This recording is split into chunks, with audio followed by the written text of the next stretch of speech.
Hey y'all, welcome back to my YouTube channel. Today I'm going to be sharing with you the 25 books that I want to read in 2025. Obviously, I could increase this list and like add books to it, but this is just the base 25 books that I want to get to at least this year. If I read more, that's great. If I read less, I failed my Goodreads challenge. A couple years ago, I started doing where I just made it the ending of the year. So like 2020, 20 books, 2022, 22 books, that kind of thing. Obviously, it's eventually going to get out of hand and I'm going to have to switch up my method. But so far, this is working. So that's what I'm going to stick to. So yeah. Okay, I'm going to pull up the list on my phone that I have made of the books that I want to read this year. I didn't add these to my Goodreads, but I will be posting them and my reviews of them on my Goodreads. But yeah, I'm gonna leave my Goodreads name in the description of this video if you guys want to go on there and follow me. Starting it off strong, I really want to read, let me start over.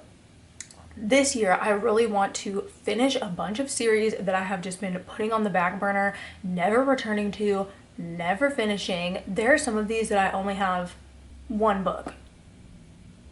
Get it together, girly. Can we not just read that one book? There's a few of these series that I started like years ago. I'm talking years. And I still have not picked up the rest of the series or finished them or even thought to pick them up. Like, are you okay? I enjoyed these books too. It's not like these are books that I disliked and so I just DNF'd the whole series. These are series that I actually enjoy.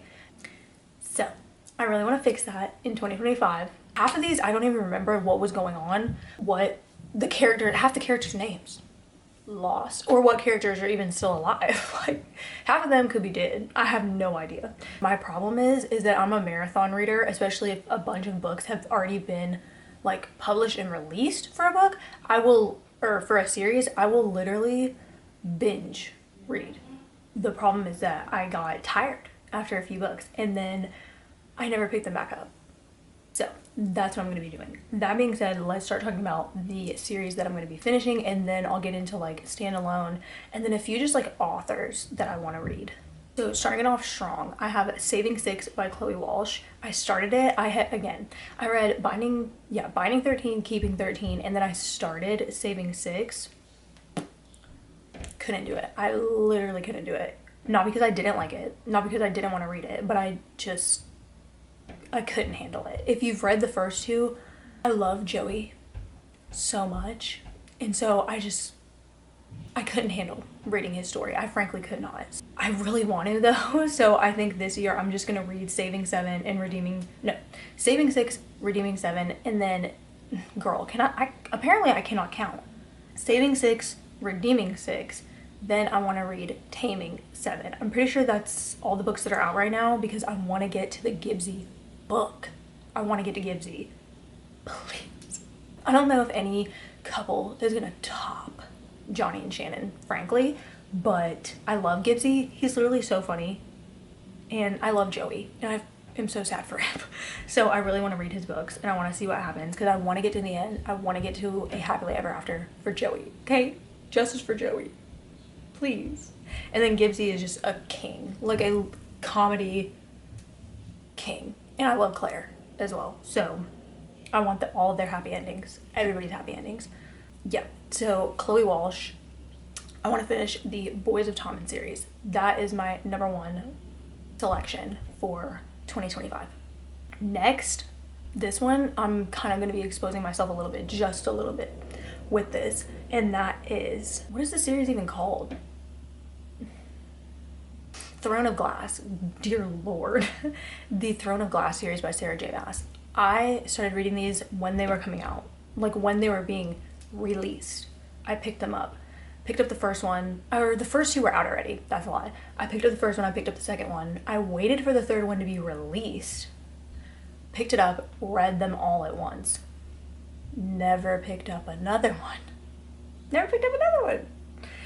And frankly, that's because I was a Dorian girl and it just like wasn't going my way. And so I gave up. I feel like I might like it more than A Court of Thorns and Roses, but I don't know. I think it's like top tier Sarah Janet content. So please believe me in the comments down below.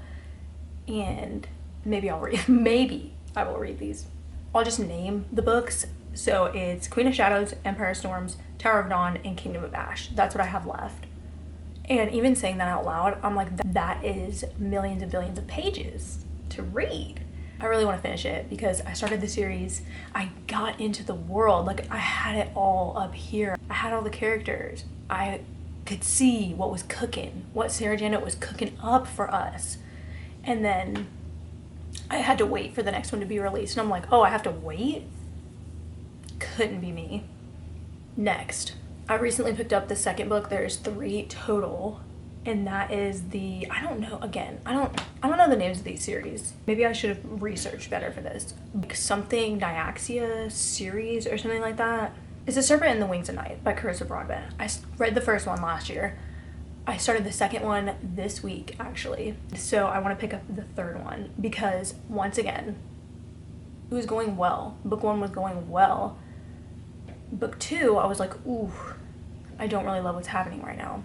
And so I literally got like 30% or something way through this book, and I was like, it's that second book conflict, you know what I mean? And I just couldn't handle it, so I literally gave up.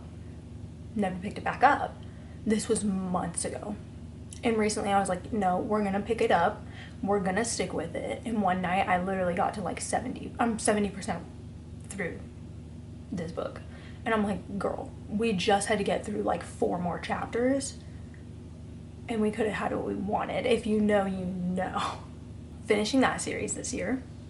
Oh, sorry, I forgot to say the book. So it is Ashes and the Star-Cursed King, and then Songbird and the Heart of Stone is what I have written. I'm gonna put up like little pictures of all the books that I'm talking about in case I'm wrong. Next on the list, we have the Caraval series. Once again, I believe I picked this up, a damn near decade ago. I didn't finish the book because I have commitment issues. It's either all or nothing. And I'm pretty sure there was like the third one or the second one hadn't come out yet or something. It was something like that, inconvenient. And I was like, ooh, I can't do it. And then I picked up Once Upon a Broken Heart and I read the trilogy and I was like, ooh, I need more of this. And so I picked up Caraval and I was like, ooh, she was kind of fun. She was kind of cute. And then I never kept going. I never picked up Legendary. I never picked up Finale. So yeah, I would like to finish the Caraval trilogy from Miss Stephanie Garber this year. The next one is kind of a controversial topic. I'm not gonna lie. I, again, do not know the name of this series, so let me go ahead and Google that real quick for y'all. I would like to finish the Crave series by Tracy Wolff. Again, I read the first 3 and then I never picked up the rest, but to my defense, these books are giving very much cringe, guilty pleasure, trash book reads, like in the best way possible. Super entertaining. I honestly, for how large they are, like I fly through them because the writing style is super quick and super easy to just like gobble up. And it's a lot of dialogue between the characters and a lot of like relationships and like interpersonal connections going on. So it's really easy to just fly through them, even though I'm pretty sure they're like 1,000 pages. I'm pretty sure. Which is wild to look back at. I read these on my iPad before I had my Kindle. I'm pretty sure on my iPad it was like 1,000 pages. It was absolutely insane. For them to be that large is preposterous, frankly. Like, so much could be taken out, but at the same time, I eat it up.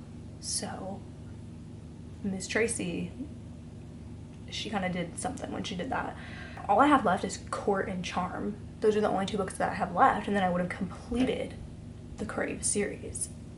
Next on the list is gonna be Miss Cassandra Clare. I have been reading Miss Cassandra's novels since I was 14 years old. Tell me why. I have not finished 2 series out of the, I don't even know how many that we have available to us right now. I read is it just the Dark Artifices? Whatever the first one is in the series. She was okay. You know, I was not in love compared to Mortal Instruments, I should say. And what is it? It's literally my favorite series that she's ever written. This is what I'm talking about, you guys. I literally have the memory of a frog. The Infernal Devices. The Infernal Devices. That trilogy is a god tier trilogy for me. If you have never read that, I highly recommend, if you like fantasy. Read the entire Mortal Instruments series as they were being published, as they were being released, as well as the Infernal Devices. Then we got the Dark Artifices, and I was like, I'm good. And then I picked up the first book, and I was like, okay, she kind of ate. And then I picked up the second one, and I was like, she's okay. But at this point, it's like, I just need to finish the series, because I want to have read and own every one of the Shadowhunters series that Cassandra Clare has ever published. So I really need to get on that. Queen of Air and Darkness. Yeah, that's it. That's all I have for the Dark Artifices. And then I want to read Chain of Gold, Chain of Thorns, Chain of Iron, which is her newer Shadowhunters trilogy. This is set in, is this also Victorian? Is historical. It's from back in the day. And then we have James and Cordelia that are in London, and obviously they're Shadowhunters. I'm sure she's gonna find out that somebody's gonna find out that they're a Shadowhunter, or they already are a Shadowhunter, and they're gonna have to fight something, and somebody's gonna fall in love, and there's gonna be a love triangle, and it's gonna be in London. It's gonna be sad. A lot of people are gonna die, and it's gonna be tragic, but at the same time, it's gonna be beautiful. So yeah, the Last Hours trilogy. I have to read everything that she's ever made. So yeah, I really want to get to that this year, because I just want to be done like with the Shadowhunters series. Because at this point, I have literally been consuming these books since I was 14 years old. We need to wrap it up. We need to wrap it up. No offense. That's it for Cassandra Clare for this year. But now I'm gonna get into just like the standalones and specific authors that I want to read this year, because there's a couple people that I have just been putting off reading their books, and I feel like I would enjoy them. It's just like the newness of it all, because as you see from what I've been discussing, I just cycle through these series and I just prolong them until I never finish them. But it's because like once you get into it, it's almost like you want to read it, but at the same time you don't want it to be over, because like you just got used to these people, you know, and then it's gonna have to all be over. But standalones are nice like palette cleansers and that kind of thing, because I really need to start doing that, because that's probably why I get into book slumps like once every month or two, now that I think about it. Or well, this one's kind of a series. This is like, they're standalones, but they're all in the same franchise. Like, I don't know how you would call this, but I want to read Love and Luck by Jenna Evans Welch, because I have read Love and Gelato. I read that when it came out years ago, like back in the day. And then last year I read Love and Olives, which I loved. And so I really want to read Love and Luck this year, because I love these. They're cute little YA like summer romances basically, that all are in different foreign places. So obviously Love and Gelato, the main character ends up in Italy. Love and Olives, we're in Greece. And then Love and Luck, we're in Ireland. And like, what could be bad, honestly? What could be bad about it? Next, I really want to read an Emily Henry book, because I have never read a single book that she's ever written. Again, it's just like new. I don't typically read a lot of romance, and when I do, it's like just like fun, summery, like YA romance. I want it to be like super easy, super chill, not that controversial, like not that deep. I like it to just be really fun and like a palate cleanser, but then at the same time, I get bored of them pretty quick. So I feel like Emily Henry, or like some more like adult contemporary romance novels, might be something that I should dive into. Like maybe now that I'm like almost 27 years old, like I could start reading some adult contemporary romance. So I feel like I should start with the queen, Emily Henry. So yeah, any Emily Henry book this year, along with like another author that I want to read this year. I really want to read Elsie Silver. I feel like I don't have to explain that much. I just really want to read one of her books, at least one. Same for Emily Henry. Comment down below which one I should read first. So the next one, which I actually currently just got from the library, is Where the Library Hides by Isabel Ibanez. I think that's how you say it. I read, girl, what is it called? What the River Knows. That's what it's called. I read What the River Knows again like a couple months ago, and I've been waiting for this to hit my library's hold options, and she finally did. So I checked that out because nobody had checked it out yet, and so I pounced on this book. I really liked the first one, So I feel like I'm gonna like the second one, so I want to read it this year. So basically, I would say that if you were somebody that you liked The House of Anubis growing up, if you remember that, you're an OG. If you like that show, I feel like you would like this duology. I don't know if it's going to be a trilogy or if it's just these two. I don't know. But basically, our main character, her parents were like Egyptian adventurers and like excavators, and they went on expeditions and all this stuff because they wanted to find treasure. I already forgot what we were looking for. But yeah, basically they're missing, assumed dead. And so she has never been to Egypt. They never took her on any of the expeditions. They were like, stay home, girly, it's not safe. But obviously once they go missing, she's like, oh, okay, cool, I have to go. And so she ends up going, and it's like a whole bunch of hijinks, a dash of romance, Egyptian mythology, riddles, clues, puzzles, betrayal, backstab. It's historical. Really enjoyed the first one, so I'm gonna read the second one really soon. Next I have on the list is Percy Jackson and the Wrath of the Triple Goddess. I actually literally own this book. Hold on a second, because I can actually show you this. Hopefully the frame didn't like change a whole bunch, but here it is, because I actually own this one, not on my Kindle, or not from the library, through my Kindle. Yeah, so this is just a continuation of the Percy Jackson, this in the Olympians, but this is called, it's called the Senior Year Adventures. And so this is book 2 out of, are we getting 3, I think? I love Percy Jackson. I've loved Percy Jackson since I was like, again, like 13 or something like that. I had never read them. And then I, again, marathoned. And then we got the Heroes of Olympus series, which was like the spin-off, which I like read every single one, got them when they were coming out, that kind of thing.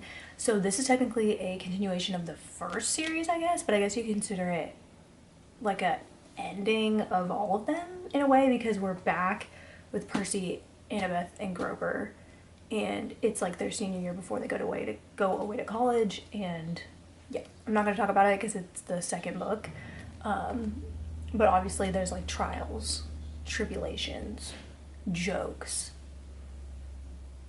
Greek gods. Yeah, this year I need to do this before the next one comes out. Okay, so the next one is again going to be kind of controversial. I already started this. I literally started reading this book and didn't finish it. The next book is Magnolia Parks by Jessa Hastings. I want to read this so freaking bad.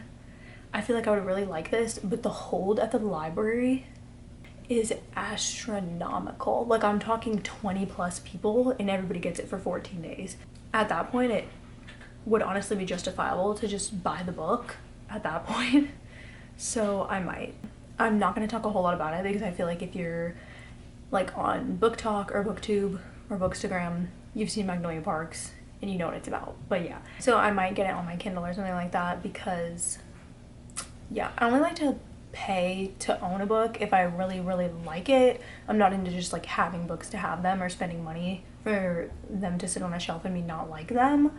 I might get it on my Kindle, and if I really like it, I'll buy it and then buy the rest of the series to have. I also really don't like the US covers. They're just not it. I like the original UK covers way better, and I feel like we should bring them back. If anybody's listening, please.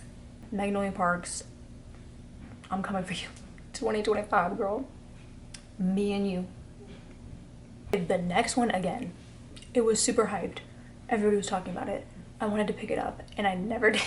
It was on so many people's top books of 2024, and I feel like it sounds like it's right on my alley, so I honestly need to just pick it up, and that is Powerless by Lauren Roberts.